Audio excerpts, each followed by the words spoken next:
지역의 이슈를 살펴보는 헬로 이슈 토크입니다. 지난달 도정 전반에 대해 전남도의회의 도정 질문이 이어졌는데요. 이번 시간에는 그 가운데 일부 내용들을 짚어보겠습니다. 전남도의회 박선준 안전건설 소방위원 스튜디오에 모셨습니다. 의원님 안녕하십니까? 네, 안녕하십니까? 사랑하고 존경하는 전남 도민 여러분, 그리고 시청자 여러분, 안전건설 소방위원회 위원 박선준입니다. 반갑습니다. 네, 의원님께서 지난 4월 진행된 보궐선거에서 전남도의원으로 당선되셨잖아요. 현재 활발하게 의정활동 펼쳐나가고 계신데 그동안 어떻게 지내셨습니까? 4월 7일 재보궐선거 당선 이후 바쁘게 하루하루를 지내고 있습니다. 또 지금까지 성원해 주셨던 모든 분들의 성원을 가슴속 깊이 새기면서 지역구를 열심히 활동하면서 민원사항을 하나하나 빠짐없이 꼼꼼히 챙기며 노력하고 있습니다. 네, 반갑습니다.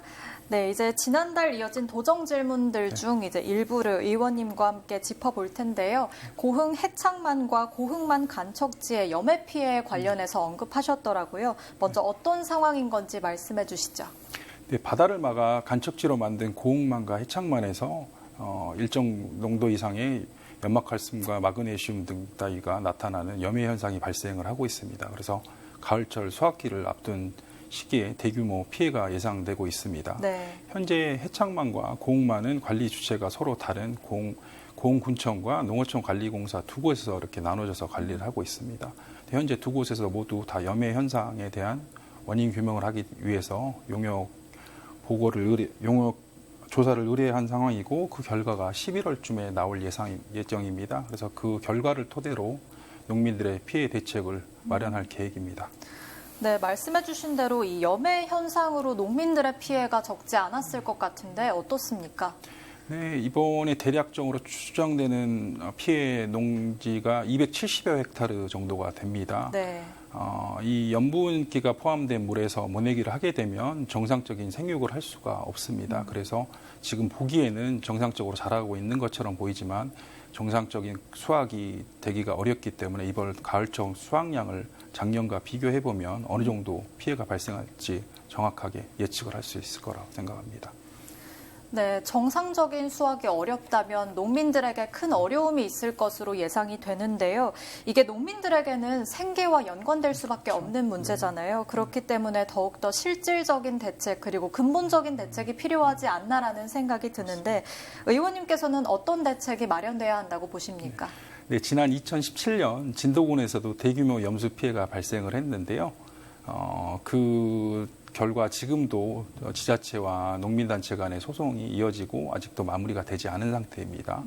이번 고흥군에서의 발생된 염수 피해도 매우 비슷한 사례인데요. 해창만에서 해수가 유입되어 피해가 크게 발생하여서 이 해창만 농민단체에서는 지난 7월 13일 고흥군청 앞에서 대규모 집회를 열고 염해 현상에 대한 원인 규명과 피해 대책을 촉구하는 대규모 집회를 열었습니다. 네. 그래서 지금 우리의 정책을까지 추진되어 왔던 과정들이 지금 노후화된 배수관문 교체에 대한 중점을 두고 있었는데요. 이 노후화된 배수관문 교체가 가장 선행돼야 될 문제지만 거기에 덧붙여서 배수관문의 관리 체계에 대한 시스템 구축도 마련이 돼야 된다고 생각을 합니다. 지금까지는 이런 부분이 좀 많이 소홀했었는데요. 네.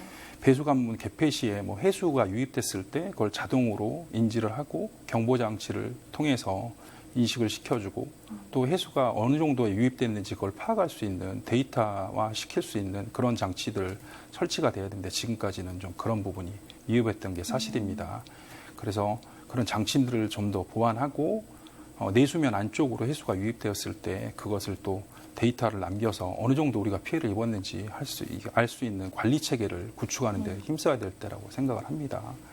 또한 노후 배수관문 교체라든지 이런 관리 체계 시스템 개선은 상당 부분 시간적으로도 오래 걸리고 또 예산이 많이 수반되는 게 지금 사실입니다. 그래서 네. 이 부분이 시행되기 전에 바로 당장에 이제 시행될 수 있는 그런 보완점들을 제가 이번 도정 질문 시에도 이렇게 제안을 드렸고 내년에도 당장에 시행하기로 한 부분이 있습니다. 이제 어떤 부분이냐면 농업기술센터 또 농민단체, 지자체 세 곳에서 농업 용수에 관한 협의체를 구성해서 주기적으로 염도에 대한 측정을 하고 그 정보를 농민단체와 상시 공유하는 제도인데요.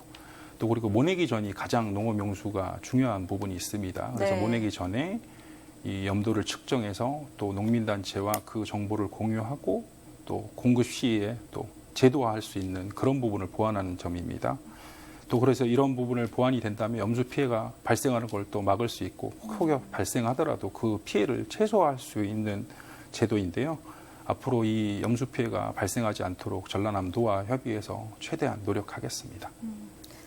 네, 이렇게 염해 현상 현황과 그리고 대책들에 대해서 살펴봤습니다. 다음 내용으로 넘어가 보면요. 이제 김활성 처리제 지원 사업에 관해서도 질문을 하셨더라고요. 김활성 처리제라는 것이 저도 사실 생소한데 이제 시청자 여러분의 이해를 돕기 위해서 먼저 어떤 건지 설명 부탁드립니다. 김 활성 처리제라는 것은 김 양식에서 아주 필수적인 요건의 작업 중에 하나입니다. 이렇게 김 양식 시에 잡초라든지 병해충이 왔을 때 사용되는 것인데요. 김을 양식하는 당시에 보면 그 김 주변으로 파래라든지 매생이 그리고 또 조개 껍질 부분에 이물질이 상당 부분 많이 달라붙습니다. 네. 그래서 이런 부분을 제거할 때 가장 효과적인 방법인데요. 그래서 김 양식 산업에서는 가장 필수적인 요소라고 할 수 있습니다. 그래서 김 생장 촉진의 가장 필수적인 하나의 작업 중에 하나라고 설명드릴 수 있겠습니다. 네, 김의 효율적인 생산을 위해서는 필수적이다라고 말씀을 해주셨습니다. 이제 김 관련 이야기가 나와서 그런데요. 이제 전라남도의 김 생산 규모가 상당한 것으로 알고 있습니다. 그런데 어느 정도 규모인지 말씀해 주시죠. 네, 우리 전라남도의 물김과 마른김의 생산량은 전국으로 따지면 80% 정도를 차지하고 있고요. 전 세계 생산량의 절반 정도를 차지하고 있습니다. 네. 그렇기 때문에 또 교역량으로 따졌을 때는 또 87%의 국내산 김이 유통되는 등 다양한 전 세계 규모에서 양적 우위 성장을 나타내고 있습니다. 세계적으로 계속해서 이제 K푸드에 관심도가 높아지고 있는데요. 김 수출 물량 또한 계속 증가세에 있고 또 해외 소비자들에 대한 또 김 인식이 높아져감으로 해서 또 소비량도 증가하고 있습니다. 그래서 이 바다의 검은 반도체라 할 수 말 불리우면서 수출 효자 품목으로 자리 잡고 있습니다. 네, 전남의 김 생산량이 전 세계 절반 가까이 된다라는 것이 사실 정말 듣고 놀라운데요. 그렇다면 의원님께서 질의하신 내용 조금 더 구체적으로 살펴보면 좋을 것 같습니다. 김 활성 처리제와 관련해서 문제점이라고 할까요? 어떤 부분에 있어서 보완이 필요한지 말씀해 주시죠. 네, 앞서 설명드린 대로 활성 처리 또 산처리 과정이라고도 말씀드릴 수 있는데요. 이런 부분이 우리 김 생산에 있어서는 꼭 필요한 과정 중에 하나입니다. 그래서 우리 김 생산 어가들에서는 그 무기산이라는 산을 계속해서 이 김 활성 처리제에 사용을 했고, 이런 사용했을 때 이렇게 색깔이라든지 윤기 또 바삭함이 아주 좋아지는 효과들이 있습니다. 그렇지만 이렇게 사용되어 있던 무기산들이 정부에서 또 식품 처리에 산이 사용된다는 이렇게 소비자들의 부정적 인식과 또 해양 생태계 보존을 이유를 들어 1994년도부터 무기산 사용을 금지를 해오고 있습니다. 네. 또 그 대신에 유기산이라는 또 구연산이라는 성분이 함유되어 있는 유기산 사용을 지금 권장하고 있고 또 일부 그 사용을 했을 때 사용 금액에 대한 지원을 지자체에 하고 있는 상황입니다.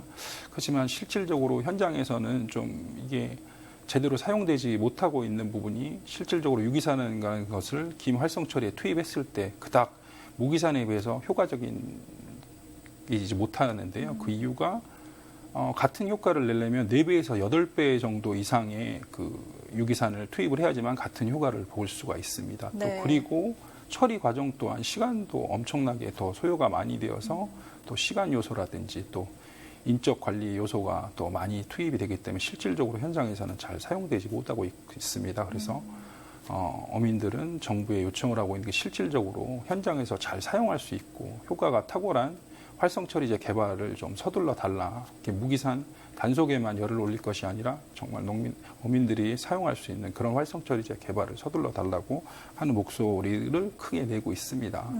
그리고 또 우리가 잘 모르고 있지만 이 염산이라는 것이 우리 식품의 가공 처리에서 상당히 많이 사용이 이미 되고 있습니다. 네. 저희가 먹고 있는 이렇게 캔에 들어있는 과일, 귤 껍질이라든지 그런 부분을 제거했을 때 또 산을 처리를 하고 또 우리가 화학간장이라고 하죠. 그 간장에 콩의 단백질 분해를 하는 과정에서도 염산이 사용되고 있습니다. 이미 실생활에서 많이 사용을 하고 있지만 이 김도 이렇게 같은 용도로 이렇게 사용을 되고 있습니다. 그래서 염산이라는 것이 아주 농도가 높았을 때는 상당히 위험한 물질이지만 일정 정도 이상으로 묽게 희석해서 사용했을 때는 아주 우리 식품 처리에 사용하는 것이 일반적인 요소인데요.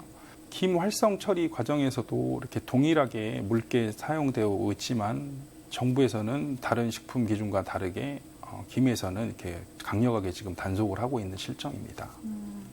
네, 유기산과 무기산을 비교해 주시면서 문제점을 지적해 주셨는데요. 이 문제 역시 대책이 필요할 것 같습니다. 김 수출의 활성화 그리고 어민들의 편의성을 더욱더 향상시키기 위해서는 어떤 대책이 마련되어야 할까요?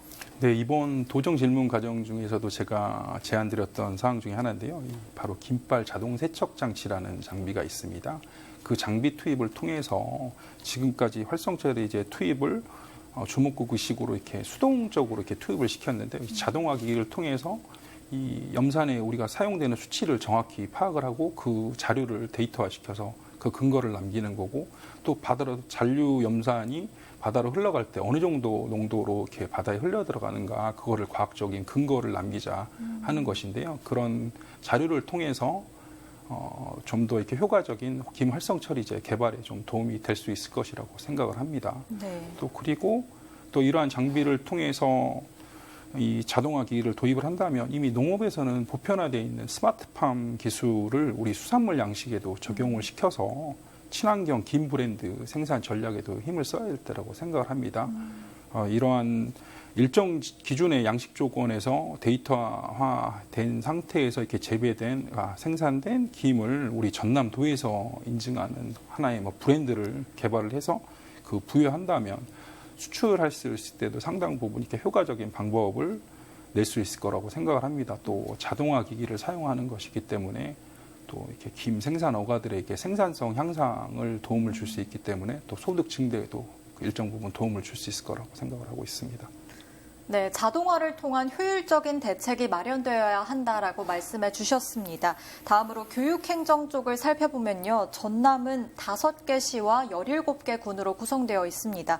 사실 군단위 지자체의 비율이 좀 높은 편인데요. 군단위 지역 중학교 과밀학급 문제에 대해서도 언급하셨더라고요. 의원님께서 보시기에 현재 어떤 문제점이 있습니까? 네. 전남은 중학교 과밀학급 비중이 12.7%로 현재 17개 시도 중에 7번째로 많은 비중을 차지하고 있습니다. 이 도시의 경우는 학생 수에 비해서 교실 수가 부족해서 이렇게 과밀학급 문제가 발생을 하고 있는데요. 우리 전남의 경우는 좀 더 이렇게 다른 문제로 인해서 과밀학급 문제가 발생을 하고 있습니다. 지금 현재 전남 교육청 기준으로 보면 시 기준으로 해서는 한반 학급이 중학교가 31명이고요.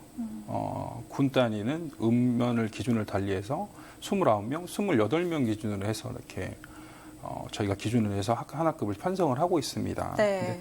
보통 이렇게 전라남도의 군의 또 읍 단위가 이렇게 인구수로 비율을 이렇게 계산하다 보다 보면 한 학년이 한 60명 전후를 해서 학급을 편성이 한 학년이 기준이 되고 있습니다. 그래서 보통 60명 이상을 좀 초과하는 게 보통인데요. 그럴 경우 이제 한 학급 편성 기준에 3명이 초과하기 때문에 20명대 초반에 3학급을 편성을 되고 있습니다. 그렇지만 자꾸 인구 감소 문제라든지 농어촌의 현실은 인구가 조금씩 줄어들고 있는 문제가 발생을 하고 있는데요.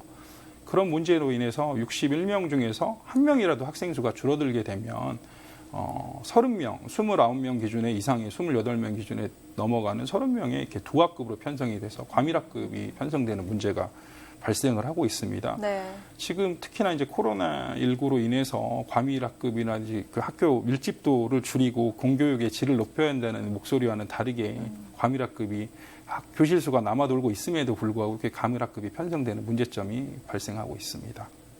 네, 현재 과밀학급 문제가 심각한 상황인데요. 그렇다면 말씀해주신 문제점을 해결하기 위해서는 어떤 대책들이 필요하다고 보시나요? 네, 이미 지금 정교조나 어떤 학부모 단체에서는 주장을 하고 있는 게 한 학급당 기준 인원을 20명까지 낮춰야 한다는 주장들이 나오고 있습니다. 특히 코로나19로 인해서 과밀 현상이 큰 문제점으로 대두되고 있는 지금 이 시점에서는 모든 학생이 이렇게 양적인 질적인 공교육을 받을 수 있는 권리를 누려야 하고 특히나 농어촌의 그 도시 간의 그 교육 격차 문제를 해소할 수 있는 그런 그리고 또 학생을 낙인 효과 없이 이끌어주기 위해서라도 학급당 학생수 감축은 꼭 필요한 부분이라고 생각이 됩니다. 네. 그래서 이번 교육청 도정 질문 시에도 우리 장석윤 교육감님께도 제안을 드렸고 교육감님께서도 상당 부분 긍정적으로 답변을 해주셨습니다. 이 부분에 대해서. 그래서 이제 농어촌의 문제 해결과 또 학생들의 교육권 권리 보호를 위해서라도 내년부터라도 당장에 군 단위 기준을 읍면 기준을 나누지 않고 하나의 기준으로 28명 기준으로 편성을 한다면 다소 우리가 지금 겪고 있는 이 과물학급 문제를 해소시킬 수 있을 거라고 생각합니다. 그래서 최대한 노력을 해서 교육청과 협의해서 학생 수 감축을 통한 공간 확보를 해서 질 높은 교육을 통해서 교육에 대한 위기를 기회로 전환시키는 기회로 삼도록 하겠습니다. 네, 학급당 학생 수를 줄임으로써 교육의 질을 높여야 한다고 말씀해 주셨습니다. 이렇게 교육행정 분야 이야기까지 나눠봤는데요. 이건 조금 다른 질문이긴 합니다만 이제 코로나19가 장기화되면서 현실적으로 포스트 코로나 시대뿐만 아니라 이제 위드 코로나 시대까지 준비를 해야 하지 않나라는 생각이 듭니다. 우리 전남에서는 사회 전반에 걸쳐서 이제 어떤 방면, 어떤 부분을 조금 더 체계적으로 준비해 나가야 할지 궁금합니다. 네, 우리가 작년에 처음 코로나를 겪던 시기만 해도 이렇게 코로나가 장기화되고 우리 삶에 깊숙이 들어올 거라고는 생각도 아무도 못했습니다. 네. 그래서 이제는 언론에서도 포스트 코로나라는 단어는 사라지고 위드 코로나 시대를 준비하는 기사들이 쏟아져 나오고 있는데요. 제가 이번에 도정 질문 시에도 하나 질문 드렸고 제안 드렸던 것 중에 하나가 필요한 식당에 대한 영업 규제에 대한 부분도 하나가 있었습니다. 이러한 부분이 위드 코로나 시대를 준비하는 과정 중에 하나라고 생각을 합니다. 이렇게 우리 전남도에서 겪고 있는 방역 체계라든지 다중이용업소 영업 제한, 또 사적 모임 민원 제한 규정 등을 이제는 이 중앙정부 방침도 물론 중요하겠지만 다가올 위드 코로나 시대에 맞는 우리 전남 도에 맞는 새롭게 정립되어야 되는 기준을 형성을 해야 된다 할 시점이다라고 생각을 합니다. 또한 집단 면역 형성을 통해 우리 자영업자들의 피해를 최소화하면서도 방역 체계를 유지할 수 있는 선제적 대안을 마련할 시점이라고 말씀드리고 싶습니다. 네. 전남형 위드 코로나 기준을 새로 정립하는 것, 이게 중요하다라고 말씀해 주셨는데요. 오늘 의원님께서 도정 질문하신 내용들 차례차례 살펴봤습니다. 전남의 발전을 위해서 이제 남은 과제는 무엇이라고 보시는지도 궁금하고요. 또 더 나아가서 어떤 방향으로 의정활동 펼쳐나갈 계획이신지도 말씀해 주시죠. 네, 고령화에 따른 인구 감소 또 청년 인구의 대도시 유출 문제 등 우리 전남이 처해 있는 현실은 낙관적이라고만 할 수는 없습니다. 무엇보다 그래서 우리 전남 지역이 가지고 있는 특성을 잘 살린 성장 거점을 육성하여서 균형 있는 지역 개발을 위한 성장 촉진이 이루어져야 할 때라고 생각을 합니다. 그래서 농업 생산성 유지를 위해서는 인구 노령화라든지 저출산에 대한 선제적 대응 문제가 필요할 거고요. 우리 살고 싶은 농산어촌을 만들기 위해서는 맞춤형 복지 전략도 우리 갖추어 나갈 시점이라고 생각합니다. 네. 또한 또 모두가 소중한 혁신 전남 교육을 위해서는 또 도농과 아까도 말씀드렸던 것처럼 도시와 농촌 간의 학습 격차 해소라든지 또 학생 개개인의 맞춤형 진로 또 직업 개발을 하는 데 있어서의 그런 지원 대책 마련 또 지방 분권과 자치 개발에 대한 지역 교육 생태계 구축 등 다양한 지속 개발 가능한 지원 대책이 마련되어야 될 때라고 생각을 합니다. 또한 전남도와 또 지자체 또 교육청이 상호 협력하여서 다각도의 시선으로 이렇게 대안을 마련하고 정책을 제시해야 될 때입니다. 그리고 또 이 3개 단체가 세계가 유기적인 협력을 통해서 공동 대응을 해가 나가지만 충분히 이 문제점을 해결하고 전남이 발전할 수 있는 상황이라고 생각을 하기 때문에 또 이 중간에 있어서 또 도의원으로서의 역할 충분히 노력을 하겠습니다. 또 그리고 꿈과 행복을 주는 전남 도의회가 될 수 있도록 더 보고 더 듣고 더 뛰는 청년 도의원이 되겠다 약속드리겠습니다. 네, 앞으로 의원님의 다양한 활동 기대하겠습니다. 오늘 나와주셔서 감사합니다. 고맙습니다. 네, 박선준 도의원과 함께 도정 질문 중 일부 내용들을 살펴봤는데요. 산재한 지역 현안 해결을 위해 조금 더 실질적인 대책을 마련해 지역 발전을 견인할 수 있길 바라면서 오늘 시간 마칩니다. 지금까지 헬로 이슈 토크였습니다.